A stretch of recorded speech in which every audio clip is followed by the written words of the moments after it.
shiddatli to'lqinlar, qorong'u osmon va dahshatli bo'ron. Bir lahzada dabdala hayotdan asar ham qolmaydi. Kema parchalari sohilga urilmoqda. Siz omon qoldingiz. Lekin bu baxtmi yoki musibat?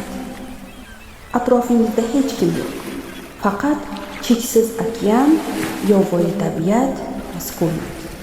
Na yegulik, na boshpana, na umid bor.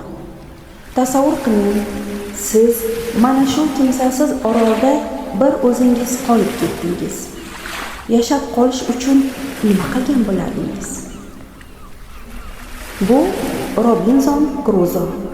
U bu yerda 28 yil, 2 oy va 19 kun yashadi. U faqat tabiat bilan emas, o'zining qo'rquvlari va yolg'izligi bilan ham kurashdi. Inson irodasi nimalarga qodir?